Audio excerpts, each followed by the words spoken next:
Ano may advice mo sa kapwa mo OFW na pa on and off sa pagbabike? Sa tabi ko ngayon, isang Nook-proof Mega na size medium.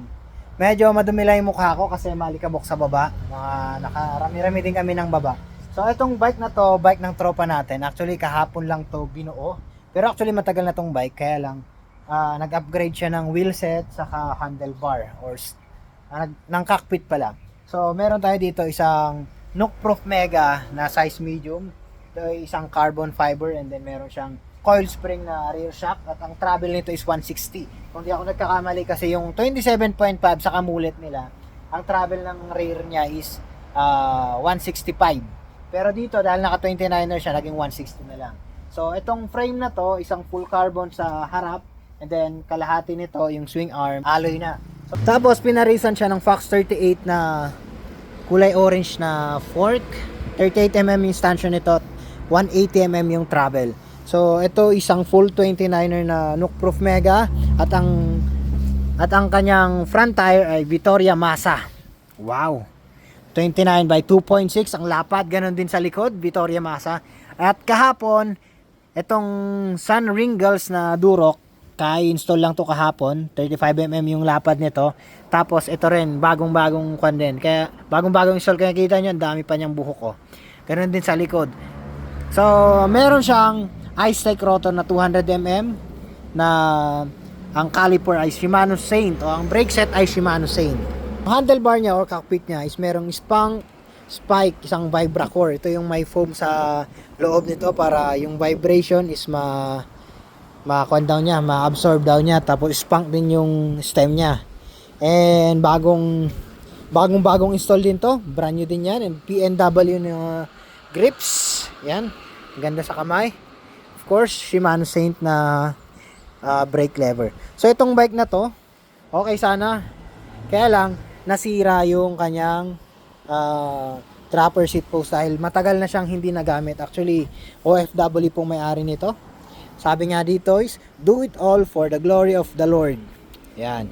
So, sa mga nakakilala kong Sun School yan, alam nyo na, kung gusto nyo magkaroon ng magagandang bike, dito kayo mag-aral. Itong bike na to, nalagyan ng Shimano na brake set, itong Shimano Saint. Tapos, ang kanyang drivetrain naman is SRAM GX. Ito ang pinaka-the best na combo, SRAM at saka Shimano. So, ang kanya namang pedal is isang Nook-proof Horizon. Inspired by Sam Hill kasi siya rin po yung model at rider nitong bike na to. And ano pa ba ang hindi natin natatanong? O, hindi pa natin nakikita. Comment nyo naman dyan sa comment section sa baba. Pero ito ang pinaka the best na upuan, Nook-proof na Horizon din, di ba? So, saan mo na nagamit to? Simula nung nabili natin last year to. So, meron ng The View, Alliance. Ay, hindi pa yata na Alliance to, di ba? Hindi siya nakapag-alliance kasi sarado na nun.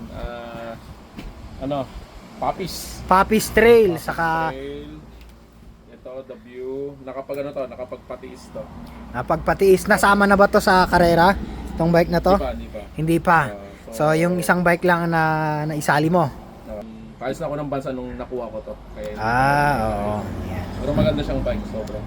So far, napaka-stable niya. Yun yung pinaka-review mo sa kanya. Napaka-stable. Tapos, paano yung reach niya, yung bike geometry niya sa'yo? Kasi malit lang naman ako. So, pero yung medium, yung para sa height ko, is small size according sa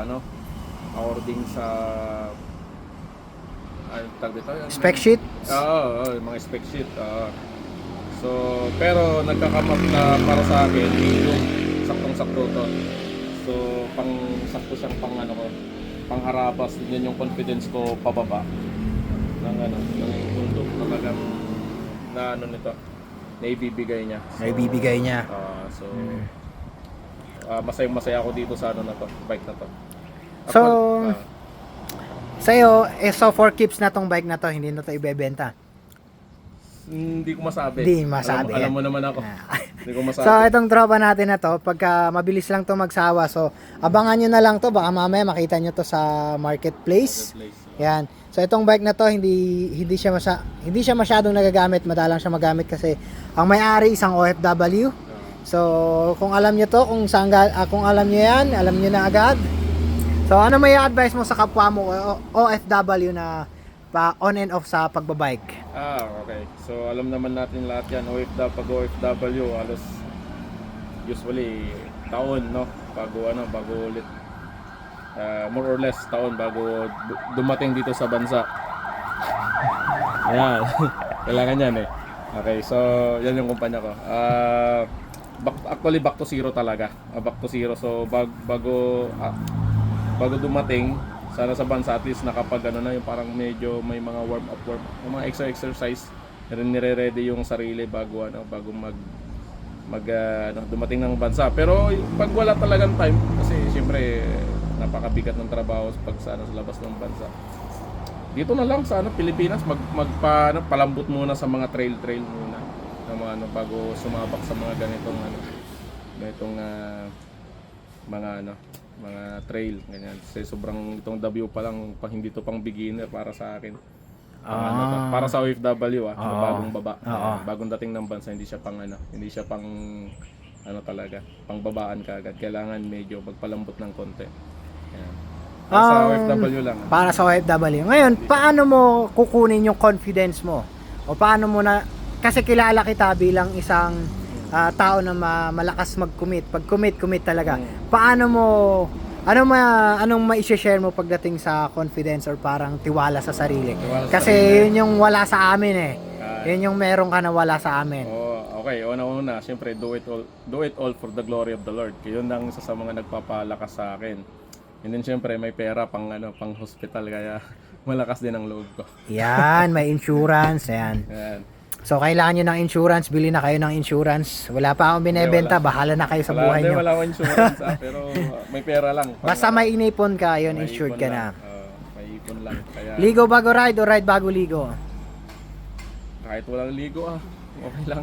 Kahit wala ligo, ride na agad. Hindi naman ako naligo Hindi naman tayo naligo para wala naman, parehas kami hindi naligo bago pumunta rito. Actually, kulang pa kami sa tulog. Yan. Excited kaming pumunta rito. So, ano mga nailagay natin na bago ngayon? Itong Spank, saka yung wheelset mo na Duro at saka Vittoria Masa. Actually, i-consider mo ng rin, pati yung brake set. Brakes. Ito kasi simula nung napabago yung hindi pa to nagamit. Yung luma pa rin yung nung mga nakaraan, yung nagpapis ako, nagpatiis, puro mga lumang yan. Lumang gamit. Ito lang naman. Yun lang naman mga So parang ang mga naiwan lang dito is frame lang talaga. frame lang. Yan. Frame lang ito. Kasi ito. Yan lang.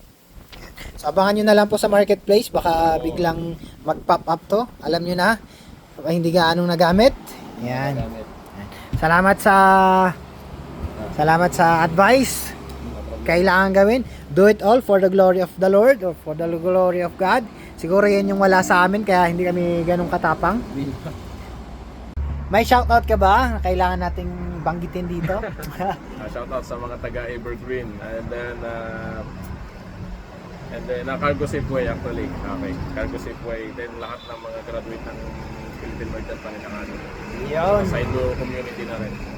So sa mga gustong mag-exam ng PMMA, malapit na ulit. Ay, malapit na ba? Malapit na ulit. So iabangan niyo na yung application para maka-entrance exam, para makapasok kayo sa PMMA. Dahil pag nag-graduate kayo, tingnan nyo naman, confident sa sarili, di ba? Yan yung tinuturo ng academy na yon. So, ikaw, ano dapat ang gawin mo para mas maging matapang? Ako nga po pala si Rahel, yung tropang vlogger, itong tropa natin na si Limuel na nagsasabing, mag-ride na kayo kahit sumesemplang pa.